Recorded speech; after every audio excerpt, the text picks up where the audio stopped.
Welcome back to Two Ski Geeks. I'm your boy Will Call. Happy to be here with you on the 9th of June, second Sunday. It's man, sorry I missed you guys last week, but I was trying to get some books and I'm still missing a few, as you'll see from today's episode. I'm still missing a few from this run I'm going to go over with you, which is the Fantastic Four, which is my all-time favorite Marvel book. Um, and one of the reasons why is because of the fact that much of the Marvel universe that we are familiar with, the villains to the heroes, whatever, and many of them from the Silver to the Bronze Copper Age were spawned or created out of the Fantastic Four. And especially the heavy hitters from Galactus to Silver Surfer to Black Panther to the Inhumans, the Watcher. Uh, my God. All the heralds of Galactus. There's just Doctor Doom. Uh, the Submariner was relaunched or reintroduced to the universe from the 40s World War II time.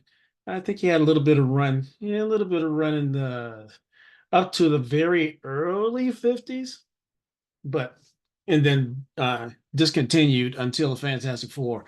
I believe it's issue number 4 is when he was reintroduced to the Marvel universe. Um, there is it's just a plethora, a nihilist, just so many characters, good characters. I mean, strong characters were introduced to the Marvel universe via the Fantastic Four, and it's kind of like a one-stop shop for where Marvel got its chops going.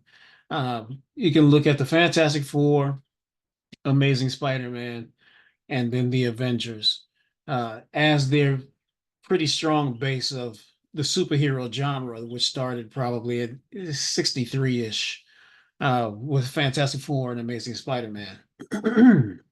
And so those books, uh, for me, are like top notch for me. So anyway, before we get started with Fantastic Four, I'm going to go with what we always do, beer with books. So today's beer is out of Europe. It's a Belgian beer. It's a spin-off on a beer called Delirium Tremens, but this is Delirium Red, and there's a reason why it's Delirium Red. And first of all, let me put on my eyeballs before we start the pouring. Uh, it is an 8% alcohol beer, and some of it's made with cherry and elderberry. And so I now open it and pour it. So took a picture of this and sent it to some good friends of mine from Tuskegee because we also do beers. We share beer notes and things of that nature. And I took a picture of it, and as you'll see, why they call it red, because literally it is red. Um, and so they looked at the ingredients. Pictured the can just like I did for you, with cherry and elderberry being visible in the picture. And of course, I got clowned because people who've never had it before, uh, like elderberry. They're like, I don't have no allergies or cold or anything. That's because typically elderberry, that's what it's used for as a remnant, a natural, I'm sorry, natural remedy, not remedy, natural remedy for colds.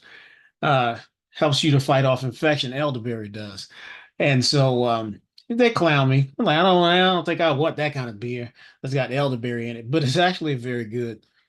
So toast to my brothers from Tuskegee, and at least my beer matches my shirt. And so here we have a little sip. It is very smooth. It's sweet, not offensively sweet, but it is a sweet beer. Um, but very smooth. You'll enjoy the taste if and when you find it. Recommend you trying it. also tried the Delirium Tremens. Um, Delirium Tremens, the label has an elephant on it. If you ever find Delirium Tremens, Tremens, Delirium Tremens, it's a good one. Just like this one has an elephant on it, but it's pink. But the other one I believe is I can't remember what the color of the elephant is on the Delirium Tremens, but you'll enjoy it as well. And so, uh, without further delay, because I do have quite a nice pile of Fantastic Four books, and really I'm concentrating mainly on the newest run of Fantastic Four, but I am going to go back a little bit um, with some Fantastic Four books before I get to the new books. And yeah, let's have some fun. All right, I'm going to turn on the document cam so because the books are more important than my face. So we're going to switch over and we're going to start with a book that came out in the late 20 like in late teens, or no, or was it teens, or was it maybe even before of the 2000s, maybe in the yeah between 2007 or 8 to 2010 of Fantastic Four, of this FF book, and it was written by Jonathan Hickman. The artwork was always on point on these books. I don't have the full run, and that's going to be a mission of mine this year, is to complete this FF run. And I'm just giving this as a demonstration of this run. But it was really good. And of course, we know Jonathan Hickman, and he's currently the writer on the latest telling of Marvel's Ultimate Universe books. Um, and do I have any? Let me see something real quick. Like this is the latest Ultimates universe, and he's not the writer necessarily on this particular book. Mr. Camp is, and I'll bring it up a little closer to you if I can. Camp is the writer on this one, but this latest universe telling of the Ultimates, which is out on the newsstands now, and also you have Ultimate Spider-Man, and you also have Ultimate Black Panther that are out. All of these are based upon Jonathan Hickman's recreation of the Ultimate Universe, because actually he was the one, Jonathan Hickman was the writer who actually destroyed and killed the first Ultimate Universe that gave us Miles Morales. And I believe Miles was about the only survivor, and also the maker, Reed Richards' ultimate or Reed Richards's alternate uh, Ultimate Universe character, the Maker. I think they were the only two to survive Jonathan Hickman's destruction of the first Ultimate Universe that was created in the early 2000s. Brian Michael Bendis is one of those writers, and a ton of others. Mark Millar. I can't think of all the different writers that were on the first Ultimate Universe, but Brian Michael Bendis and Mark Millar for sure were heavy contributors of that series. So anyway, it's been restarted and recreated, and this is one of the books in this series of from the Ultimate Universe. And so anyway, let me put my camera back and get this right. Sorry about that. Um, Next book would be, this is volume 2 of the Fantastic Four, and this is number 2. This one came out in the 90s. Uh, yeah, for sure. I was trying to debate about going back into comic books when this one came out. This is number 2. And this like is a recreation and a retelling, not a retelling, because it's the story's original. And as you see, Jim Lee, the artwork on these books from the 90s, and as you see, it's 1996. The artwork on these books it was incredible. Jim Lee just killed it. Brandon Choi is another great artist. He was doing books. Jim Lee and Brandon Choi were doing books for Image. They were pretty much they were known because Jim Lee had already done the X-Men books as well. but they shot, and when they shot off on their own and took off to do image books, um, they also did some part-time writing and things like that for Fantastic Four and artwork. But these guys here that I'm looking at, Jim Lee, Brandon Choi, Scott Williams, all of them were tremendous, tremendous artists that have done work. And just look up some of their work and Google up some of their work because they were great artists and writers. So I'm just keep it rolling. This is number three. And as I said, Jim Lee uh, and Brandon Choi, they were just smoking these books, man. Number four, and I this is my second. I just bought these books from, I believe in Frederick. No, no, no. Yeah, I think it was Frederick, Maryland. I bought these books. This is the second run I've had of these, and I have the full run already that I bought when I first came back to collecting comics in the early 2000s. But these books, the stories were pretty good, but the artwork, of course, was just sickeningly good. This is number seven. And in this case, now in this cover, they also added on Brett Booth, who was another monster. Um, and I can't think of the name of the character that he did. And we've talked about him on the show in the past, but he did another image book that oh man, he did books with Spider-Man. Oh, I cannot think of it right now. But yeah, Brett Booth is another bad man in comic books. Oh, he's also doing Spawn. So he's doing some of the latest on Spawn from the issue like number 300 on. You can find some books by Brett Booth. Um, and the artwork by Brett is amazing. Let's go on to number nine and then 10,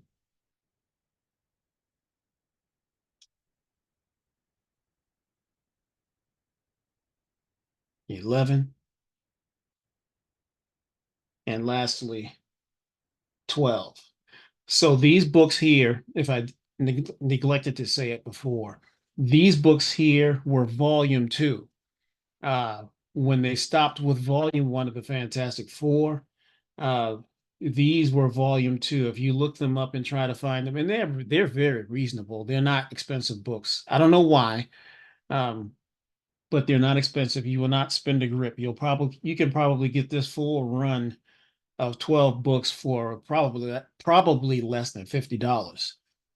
In good condition, very good to near mint condition. You can probably spend around 50 for the whole run. For some reason, this series does not get recognized for the high quality that it was. But that's the way the cookie crumbles sometimes. The world likes what it likes, and sometimes it doesn't like quality. So anyway, the latest series on Fantastic Four is written by Mr. Peter North, and I can't think of how to pronounce Coello's name. Oh, I can't think of his first name, but Coello is the artist on the inside. And for a very brief look, I'll open it up. This is cover A that I'm showing you, but I'm going to show you some of the interiors in it. And so that way you'll kind of know if and when you choose to buy the Fantastic Four, what it looks like. So Alex Ross is the cover artist on every single A cover. The main cover, Alex Ross is the artist. But Coello, if I can get to a first page, because this is the first time I've actually opened this book up. Uh, Coello's art in here is pretty good, as you can see. Um, and I've not read number one. I actually started coming into it. Uh, Iban Coello. Iban Coello is the artist. Um, but the art's pretty good in here. I am not the biggest fan of it, but he does a great job. He delivers the message. And so it's pretty cool. It is neat and clean art. I'll give it that much, as you can see for yourself. Um, and the writing on it is very good. Mr. North is killing these books. Uh, he does a great job with reconnecting, as you can see, with Ben is with Alicia, his girlfriend, in this case, wife, because they got married in the previous volume of Fantastic Four, which was volume 6, is when Ben and Alicia got married. Um, in this one, this is volume 7 of the Fantastic Four. And as you can see, I mean, the artwork is good. For some reason, sometimes I get stuck with some of in my mind, with the stuff that was done in the 70s, uh, in the 60s, from Kirby to Joe Sennett, uh, and Al Milgrom. I get stuck in my mind that artwork, which was just plain glorious. But these stories here are well done. And anyway, I'm going to get ready to close this up because eventually I will read this, probably today. Uh, for some reason, then we have the closing artwork here, and it goes sci-fi for real on the final page in New York. And so that's issue number 1. And I'm missing number 2 so far as the regular A cover. And I'm going to open this up. This bag, I'm going to rebag and board it.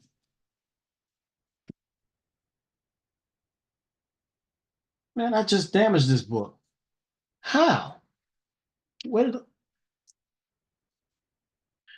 God damn it, it was on the table. I'm going to have to rebuy this A cover. There was a water drop on the daggone table, and I just damaged it just that quick. Oh, man.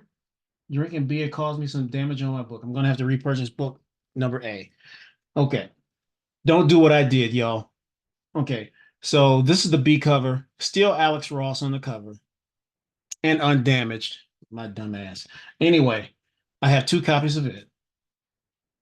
And we've got issue number 2. I can't think of the Phil Noto is the artist on this one. Phil Noto is the artist on cover B.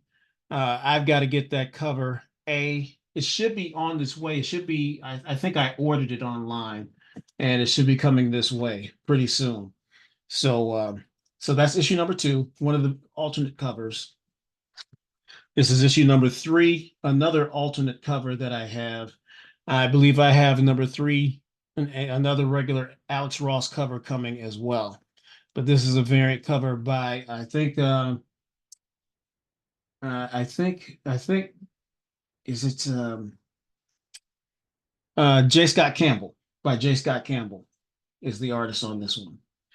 And then we've got, oh, I do have a regular cover on number 3. So this is the A cover on number 3. This is the alternate, one of the alternates. And the A cover, let me put this at the front of the pack. And then I have one more variant on number 3. And this is by John Cassaday. And I love this cover. And I love this modernized number 4. It's not the first time that they did this, not that number. It looked like this. I can't remember what book it was where they made it look like the number 4 looked like that, but that's not the original time that they've done it that way. Then we got number 4.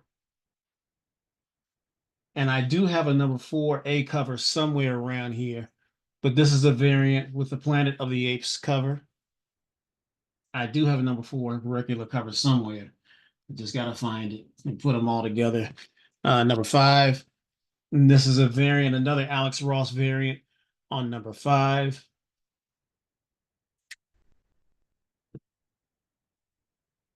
I have 2 copies of the A cover on number 6.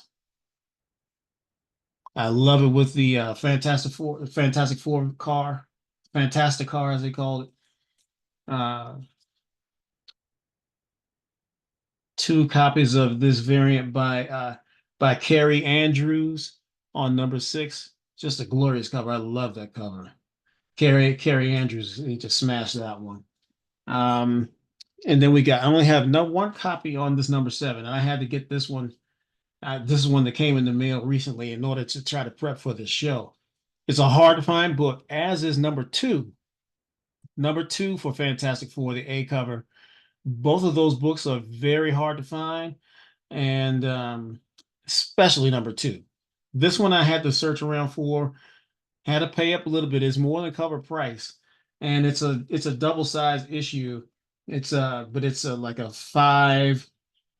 It's 5.99. Most of the regular covers are 2.99. I'm sorry, most of the regular covers are 3.99, but this is 5.99 for number 7. It's a little bigger, thicker, and as you can see, it's also a milestone issue where it's the 700th issue of the Fantastic Four. And number 8. So you know that number 1 that I damaged is going to be my reader copy since I already jacked it up. um, Number 9, 2 A covers on it. Number 10. I mean, these covers, they speak for themselves. I mean, I'm not saying much for them because Alex Ross, I mean, he is a genius on these. Number 11.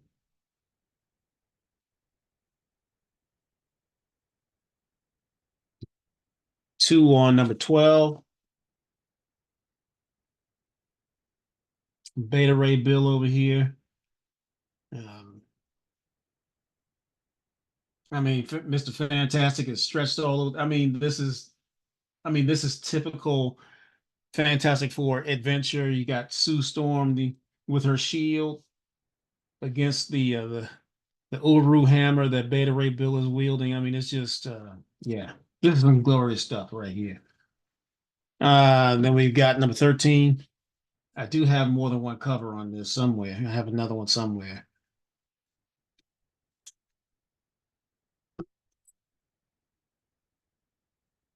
14.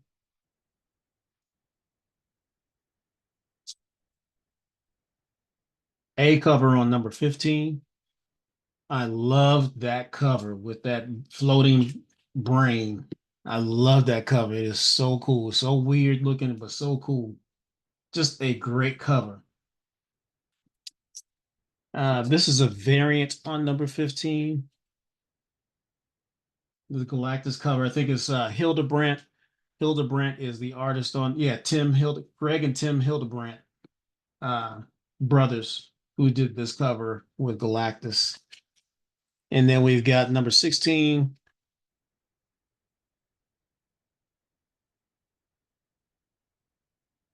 And those painted covers, man, Alex Ross. And I'm missing number 17 for some reason. It might be downstairs it might be somewhere around in here. Number 18. And then finally a variant on number 19. So these books here are the current Fantastic Four run. And before I take the camera off of myself, since those were modern books, I'm going to stay in the modern era, but I'm going to change genres real fast because of the fact that, let's see here. But I'll stay in the Fantastic Four realm. How about that? We'll go with, since we're talking about characters that were spawned from and created with the Fantastic Four universe, is Thor number 182 with Doom on the cover. Just a great cover. I don't know who the artist is. And I bought this one up in Frederick, Maryland as well. I'll leave that one this way. And then we have more Doom from the latest Doom. It was a one shot, and the Adi Gronoff trade dress cover, and also Doom number 1, but by Sri Sri Skuwan, something like Skuwan, Sri Skuwan cover of Doom #1, and I had to get this one. It's man, that's beautiful. I mean, all the covers on Doom are top notch, and the story inside is amazing. Do yourself a favor and go to the store and go get yourself that book. It's a great read. The artwork inside is impeccable. You will surely enjoy it. Okay, and then I'm going to wrap up pretty soon. Uh, Blood Hunt with Blade is all the hype right now. So as Blade done by Brian K. Hill is a fantastic read. I think we talked about him a few episodes ago, and you surely want to read this because Marvel took this to do and to rival the DC's books that came out about a year and a half ago, called DC versus the Vampires. And so in this case, we've got Marvel's incarnation of or test storytelling of the Marvel universe affected by vampires, and it started by Blade. Uh, and so these are the final books in this telling of Blade for now until while they go into this Blood Hunt storyline, which I showed you about that a few weeks ago, with that cover with the intro icon that had Thor's head being carried by somebody, bloody head carried. So this is one of the books that have spun off from Blood Hunt, Black Panther #1. That's a beautiful cover here. I do not know who the artist is. I see DMGO, but I don't know who that is. But I love that cover. And here's the original first cover or a cover for Black Panther Blood Hunt. I'll have to read this one. I think maybe I did read it already. I think I did read it. Yes, I did read it. And it was good, and I'm looking forward to issue #2. And this is Blood Hunt itself in its own book. It is a variant cover, but T'Challa is, or Black Panther is on the cover of Blood Hunt #2. Okay, and we're almost done as wrapping up the Blood Hunt stuff, but still related. Marvel restarted the Midnight Suns. That began in the early 90s, probably like 93-ish time frame, 93, 94 time frame, Midnight Suns. And Blade was a part of the Midnight Suns from back in those days. And those books, they may not be so affordable right now, but they're not expensive either from that first run. And this is from the first run in the 90s. They're not expensive, but they were very good reads. Andy Kubert, yeah, Andy Kubert was the artist on a lot of those books at that time. And okay, we're gonna wrap up with oh, I have one more for Blood Hunt. I didn't realize it, and I love this one.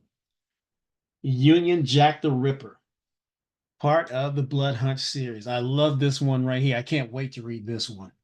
Union Jack the Ripper, man, beautiful. All right. So now we're going to wrap up real fast with some Silver Age goodness and Marvel, staying in the Marvel family. And we're going to wrap up the show. So I found these again in Frederick, Maryland. Thank you to Beyond Comics up there. He had just processed a bunch of Silver Age books, and so I bought a few. I bought a few of the Silver Age books that were there. Marvel Tales #6 and Marvel Tales #7. No, they're not in the best of shape. There's chipping, there's whatever else, but I wanted to have these just to have in my collection to say that I have these books. And so Marvel Tales were a collection and collection of the original books or stories. As you can see, this was like for Spider-Man uh, #18, I believe, or 10. And then Journey into Mystery #89, Tales to Astonish #52, and Strange Tales #1. 05. So, and much like you had four different tales here in number 6, and then number 8, Marvel Tales number 8. And so you've got the Mysterio, uh, first appearance of Mysterio, which was Amazing Spider-Man number 13, Journey into Mystery Tales to Astonishing Strange Tales. And I really think they were trying to up the sales on those Strange Tales and Tales to Astonish books because I don't know how well they sold. Um, but getting a chance for you to get them again and maybe hype the sales back in those days because I really don't think those books they probably didn't sell very well at that time. But I'm looking at in this one, the Strange Tales. I can't see the original number on it, but this is one where with Black Panther and the Fantastic Four. So man, I just can't see that. I can't quite make out the number on that one. But anyway, and my final book is one that is a classic cover. It is not in tip top shape. It is damaged like a mug. As you can see, all the chipping and damaging along the spine, damages along the spine. Even in with a fuzzy camera, you can still see it. So, but this here is a classic cover, and between Black Panther and Captain America battling. And I can't wait to read. I'm going to read this one since it's a beat up cover anyway. So I'm going to go ahead and read it. And I'm excited to get my eyeballs on this one because that's one that has been homaged many a times. This cover has been duplicated multiple times over the years between Black Panther and T'Challa, Black Panther and Captain America squaring off. So, all right, back to my face. Taking on my eyeballs. I can see you guys. There was I forgot. There's one thing is let me see here, because I know I'm pretty good on my time today. Since this basketball season is winding up, I did get this when I showed you guys some basketball cards a few weeks ago, and so this is my Anthony Edwards, another rookie card, and as you see, it's a graded 10. Uh, Very proud to have that in the collection for my basketball cards. And this season was a pretty big breakout season for Mr. Edwards, who had a great time or a great performance in the playoffs this past this past month, about a month ago. So he did very well, and so I wanted to buy his rookie card. Uh, this book right here, I can't wait to read this as well. Batman, the First Night, and so this is like if you look at some of the early Batman stories. Now, the first one was with Batman, I believe, was I can't remember now. I got and my mind. Someone can correct me in the notes, but I swear it's either. I thought the first story was about. Um, I think it was the Joker. I want to say the Joker, but I'm not quite sure. Or it was Hugo Strange who created monsters. So I know Batman in the very early stories was fighting monsters like these giant men that Hugo Strange had he had gotten and experimented on some prisoners and turned them into some like giant brainless or not very smart or mentally severely mentally uh, damaged monsters that were giants. And so this Batman First Night is kind of like an homage to the early Batman when he was fighting those monsters that Hugo Strange got a hold of. Now I can't wait to read this one.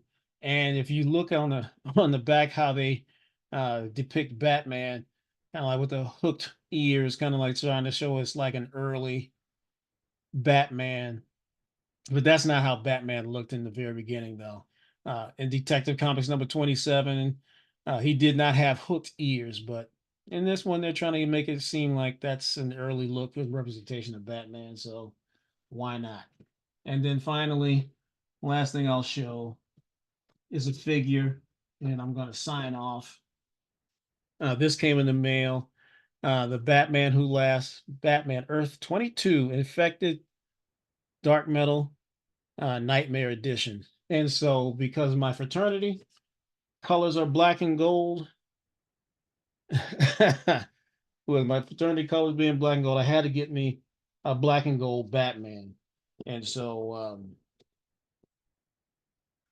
in this regard, I've got my black and gold Batman, and pretty proud of this one. Pretty damn cool, and yeah, I like that a lot.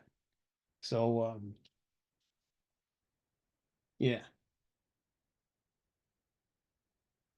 All right, so I'm going to get ready to sign off. Please don't forget to like and subscribe to our channel. I know I shared some of this stuff with some. I shared some of these books that I've shared with you guys to folks on that I'm friends with on text messages, my famous mail call text messages. But surely wanted to spend time with some of my favorite characters, be it the Fantastic Four and or Batman, and share with you some of the stuff that I really treasure. And last thing, I forgot, just sitting right here in front of me.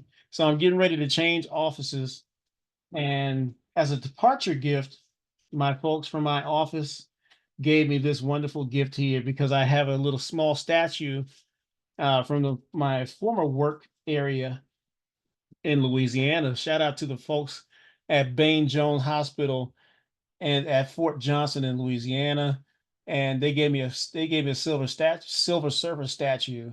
And so these folks here at my current location, as I depart the job, they gave me this little plaque of the Silver Surfer on this past week as I get ready to depart the office. So I want to thank my folks over at Fort Belvoir, and love you guys. Love my folks down there at Bain Jones B Jack. Shout out to you guys down there, and hope you enjoyed the show. And we'll see you soon. And we'll do some show. Oh, I want to do a little preview for I believe what the next show is going to be about. Real fast. This dude right here, Deathlot. That's gonna be the next show. So give me a thumbs up, like, subscribe, and I'll holler at you soon. Two Ski Geeks out. We'll call. I'll let you later.